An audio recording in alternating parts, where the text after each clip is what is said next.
इतिहास लिखा है इसमें, कुछ खास छिपा है इसमें।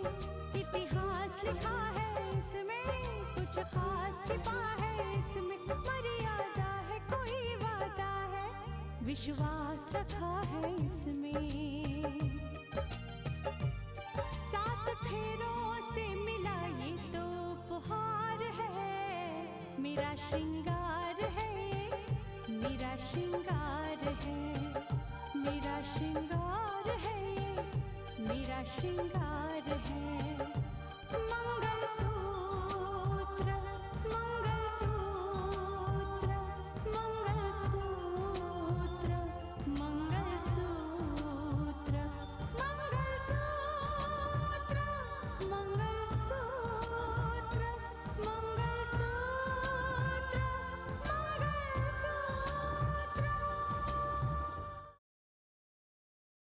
मैं कुंदन को फोन करती हूँ और उसको सारी बातें अच्छी तरह से समझा देती हूँ।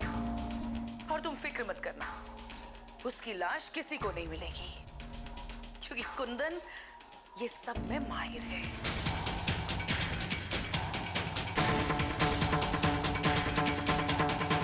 हे भगवान, आपने मेरी बेटी के लिए इतना सब कुछ किया है, इसे जीने की राह दी है आपने। अपने कर्मों के जाल में खुद ही उलझ कर रह गया हूं भगवान। मैं तुम्हारी बात समझी नहीं। मैं जानती हूँ कि आप लोग अर्जुन की तलाश कर रहे हैं, लेकिन पिछली बातों से पर्दा उठाना चाहती हूँ। इसीलिए मैं भी जानना चाहती हूँ, मैं भी मिलना चाहती हूँ अर्जुन से, उससे बात करना चाहती हूँ। बात करने के लिए उससे मिलना जरूरी है। अरे मैं तो खुद दरवाजे पर पलके बिछाई बैठी हूँ कि मेरा बेटा कब आएगा, कब मुझसे मिलेगा। अब क्यों अर्जुन आपसे मिलने नहीं आया है? नहीं, वो हमसे मिलने नहीं आया।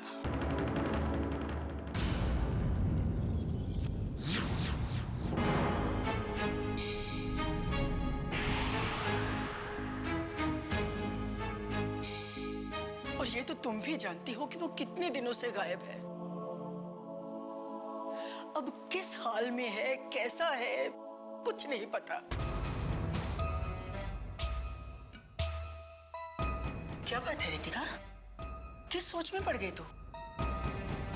कुछ नहीं माँ जी, दरअसल मैं आपसे इसीलिए मिलने आई थी क्योंकि मैंने अर्जुन को देखा था।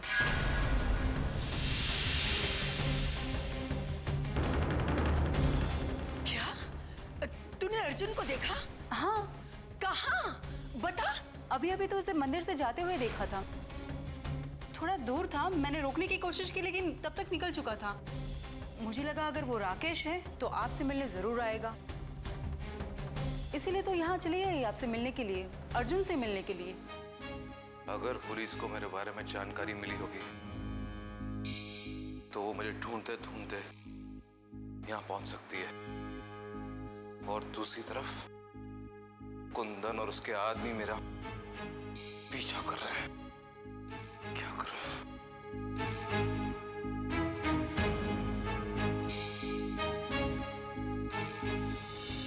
नहीं, पर वो यहाँ हमसे मिलने तो नहीं आया।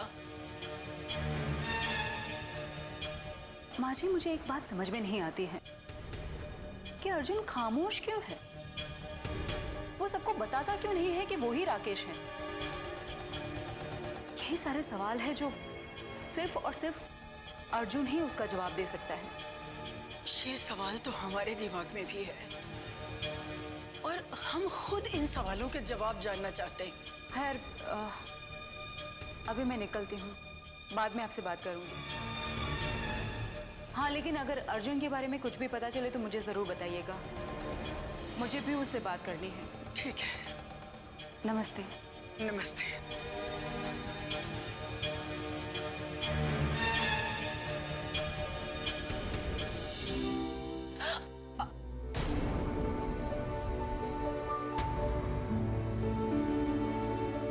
अर्जुन, जीते रहो। अर्जुन,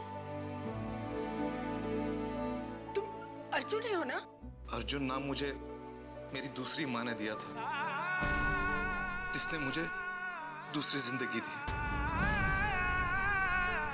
मगर तेरे लिए माँ तेरे लिए तो मैं तेरा राकेश हूं। हाँ माँ।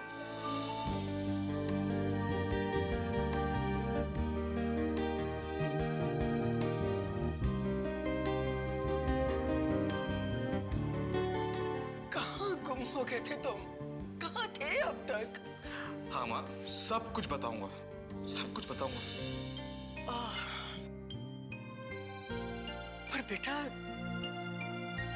तुम्हें सबसे पहले ये साबित करना होगा कि तुम ही राकेश हो, क्योंकि आज तक कोई राकेश बनकर हमें धोखा देता रहा और अब हमारे लिए यकीन करना बहुत मुश्किल है। माँ, खून का रिश्ता खुद बोलता है, कुछ साबित करने की जरूरत नहीं पड़ेगी, सब कुछ खुद ब खुद साबित हो जाएगा। हाँ माँ, खुद ब खुद साबित हो जाएगा। ईश्वर करे ऐसा ही हो बेटा।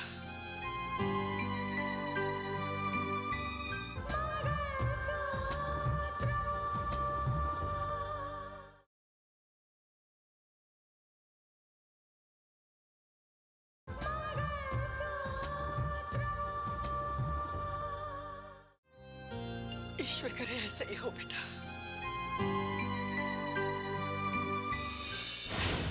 आप रितिका को समझाइए दीदी, अब वो अकेली नहीं है, उसकी कोख में एक नन्ही सी जान पल रही है, कम से कम उसका तो ख्याल रखे। स्नेहा, एक माँ को अपने बच्चे की सबसे ज्यादा फिक्र होती है। हाँ दीदी, लेकिन मैं आपको ये बात इसलिए बता रही हूँ क्योंकि रितिका बड़ी लापरवाह हो गई है। किसी को बिना बताए, किसी से बिना पूछे कहीं पे भी चली जाती है। ये आदत ठीक नहीं है दीदी। रितिका की इसी आदत की वजह से उसका और मानस का रिश्ता टूट चुका है। आप समझाइए उसे दीदी। और जब से वो कलेक्टर के ओहदे से हट चुकी है, न जाने ये शहर में उसके कितने दुश्मन पड़ गए।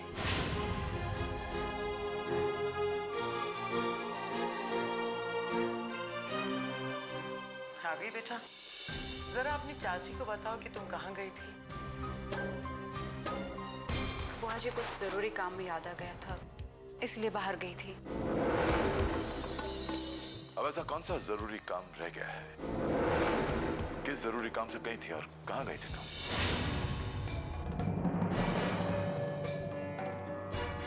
पापा, वो मैं जानना चाहता हूँ, अगर आप बताना चाहें तो। हाँ रितिका, हमें बताओ तुम गई कहाँ थी?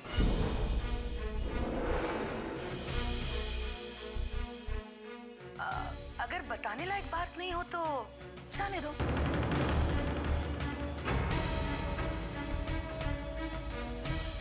पापा, मैं नीलिमा जी से मिलने गई थी। यूं अचानक?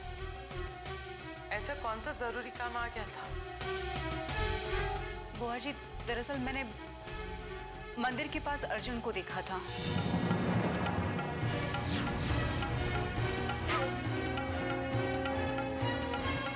अर्जुन को देखा था?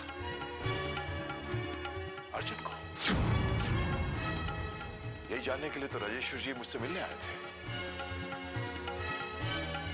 पापा, जब मैंने अर्जुन को देखा वो बहुत परेशान दिख रहे थे।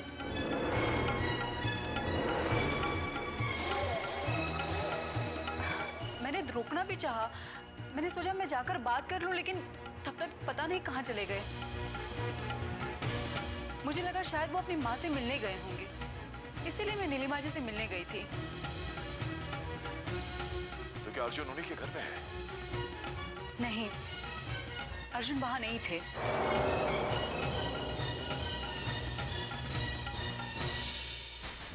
इनफैक्ट वो लोग भी अर्जुन को तलाश कर रहे हैं। हाँ।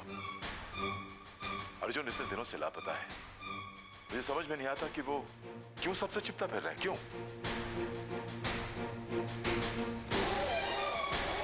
इसका मतलब अर्जुन एसडीएम साहब के घर में नहीं पहुंचा है। शायद उसे इस बात का डर होगा कि कहीं पुलिस फिर से ना उसे गिरफ्तार कर ले। पता नहीं पापा, अब वो तो अर्जुन ही बता पाएंगे। हाँ, जब मिलेगा तो।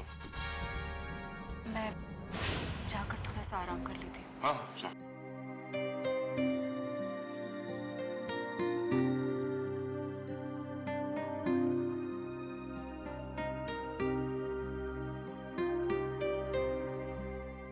मैंने राजेश्वर जी को उनका बेटा लौटाने का प्रण लिया था। काश मेरा शक सही निकले कि अर्जुन ही उनका बेटा हो। I really hope that. हम ये कैसे मान ले? कैसे मान ले कि तुम हमारे बेटे राकेश हो? आपको यकीन दिलवाने के लिए मुझे क्या करना होगा डैड? मुझे नहीं मालूम कि तुम्हें क्या करना होगा, लेकिन ये तुम्ही को साबित करना होगा कि तुम हमारे बेटे हो, क्योंकि तुमसे पहले भी मेरे बेटे का एक हमशक्ल यहां आया था जो खुद को हमारा बेटा कहकर हमें छलता रहा और हम उसे अपना बेटा मानते रहे। डैड, उसकी शक्ल देखकर आपको उस पर भरोसा हो गया क्योंकि वो शक्ल मेरी थी, लेकिन मुझ पर आपको भरोसा नहीं हो रहा है क्योंकि मैं अपनी शक्ल, अपनी पहचान खो चुका हूं डैड।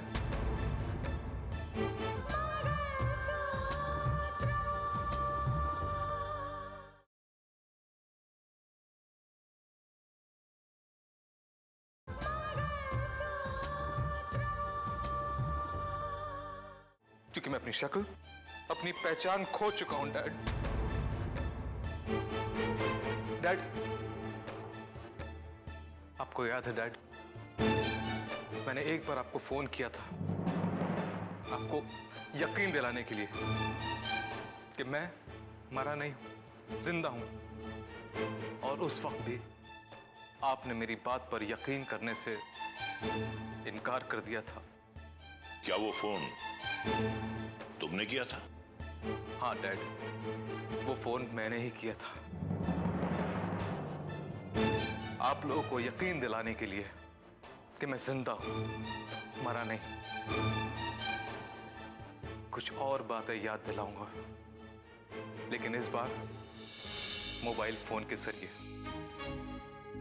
वही आवाज पहचानने की कोशिश कीजिए डैड।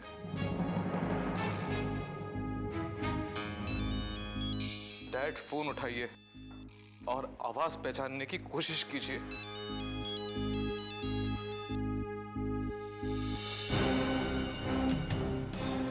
डैड, अब भी नहीं पहचाना आपने? मैं आपका बेटा, आपका खून, आपका अपना राकेश बोल रहा हूं डैड। हाँ डैड, मुझे पुलिस की गोलियां जरूर लगी थी, लेकिन मैं वहां से बच निकला था।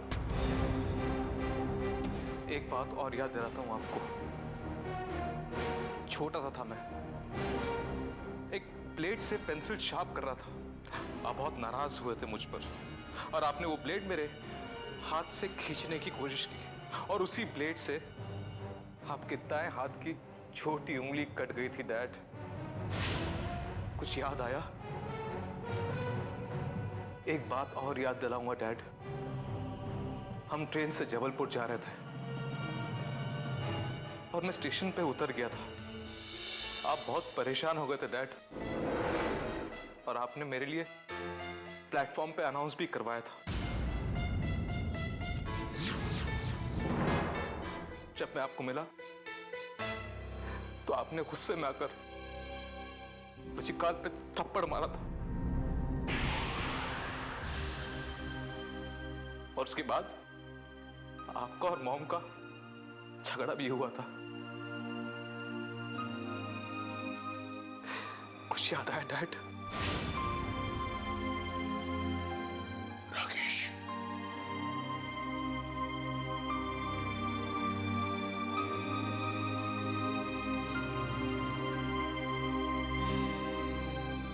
डैड,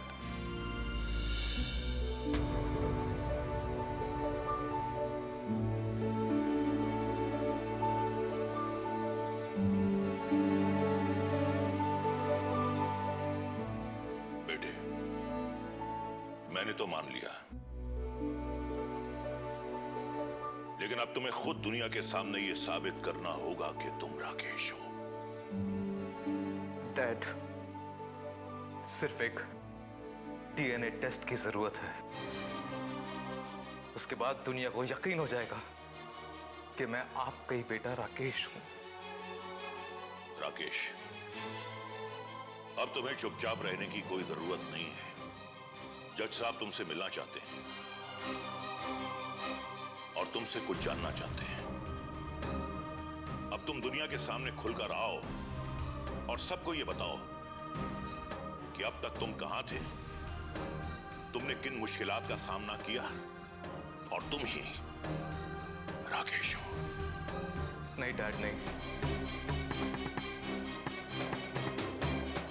इस वक्त मुझे दुनिया के सामने मत लाइए।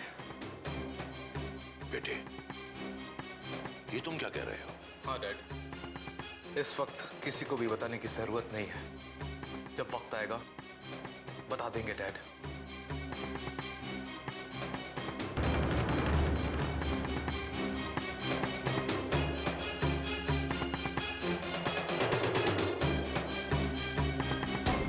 जी हाँ, बिल्कुल। मुझे जानकारी मिली है कि अर्जुन इसी शहर में है। आप जल्द से जल्द ये पता लगाने की कोशिश कीजिए कि वो रहता कहाँ है। ओके? भैया, आपने रितिका के बच्चे के बारे में क्या सोचा है? उस बच्चे के बारे में मैं क्या सोचूं? भैया, रितिका माँ बनने वाली है। ये छोटी बात नहीं है। एक औरत के लिए इससे बड़ी खुशखबरी तो हो ही नहीं सकती।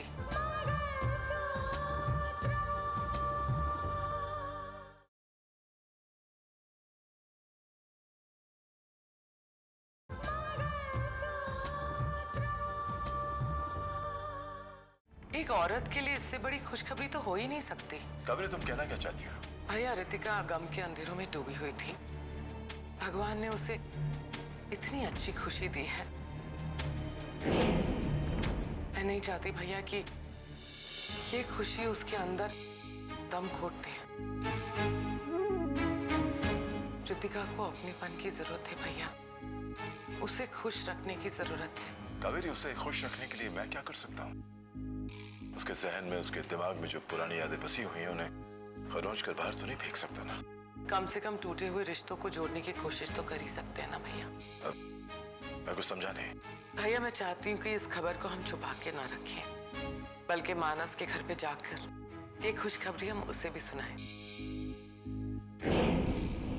इससे गिले शिकवे दूर हो जाएंगे, टूटे हुए रिश्ते एक बार फिर से जुड़ जाएंगे भैया।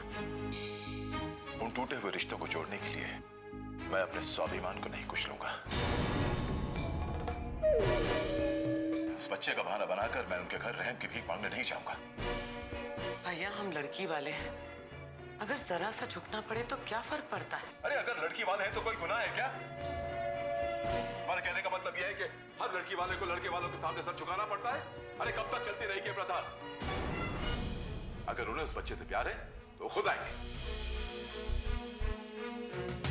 वो आएंगे भैया, मैं जानती हूँ वो जरूर आएंगे, लेकिन ये खुशखबरी उन तक पहुंचानी तो पड़ेगी ही ना। अगर आप नहीं जाना चाहते तो कोई बात नहीं, मैं तो वहां जरूर जाऊंगी। कावेरी, कावेरी!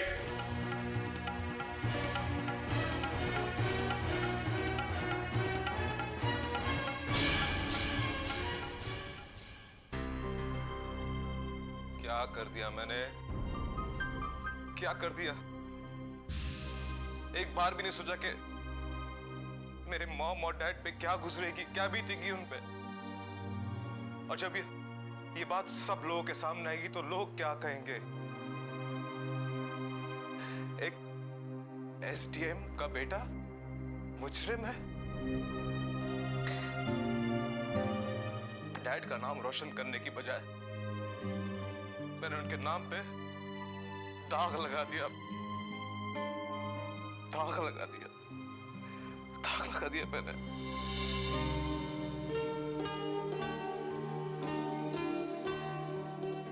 बेटा, तुम्हारी चाय। हाँ। तुम्हारी आंखों में आंसू? कुछ नहीं माँ। ये क्या माँ, दूध वाली चाय? मुझे तो आज भी काली चाय पसंद है। मुझे लगा शायद तुम्हारी पसंद बदल गई होगी। पसंद नहीं बदली है माँ, लेकिन हाँ, वक्त जरूर बदल चुका है। बेटा, तुम्हारी इस बात ने हमें सोच में डाल दिया है, क्योंकि हमारे लिए इससे बढ़कर खुशी तो हो नहीं सकती कि हमारा बेटा घर वापस आ गया है। पर तुम चाहते हो कि ये बात हम सबसे छुपा कर रखें। क्यों? क्योंकि मैं आप लोगों को दुनिया के सामने शर्मिंदा नहीं होते देखना चाहता था। शर्मिंदा? इसे तुम क्या कह रहे हो? माँ, कल का राकेश कोई और था। एक ईमानदार एटीएस ऑफिसर था जो देश के लिए जान देने को तैयार था, देश की रक्षा करता था। लेकिन आज का राकेश खूनी है, कानून का मुजरिम है। वहां नहीं, ऐसा नहीं हो सकता। मेरा बेटा मुजरिम नहीं हो सकता। मैं झूठ बोलकर अपने ज़मीर के हाथों मुजरिम बनना नहीं चाहता माँ। गलतफहमी में आके मैंने बहुत सारे जुर्म किए, लेकिन मेरे जुर्म के बारे में कोई नहीं जानता। लेकिन मेरी आत्मा जानती है, जो मुझसे कह रही है कि मुझे मेरे जुर्म का प्रायश्चित करना चाहिए। और कह रही है, जा राकेश, अपने आप को जाके कानून के हवाले कर दे। कच्चे धागे से बंधा इसमें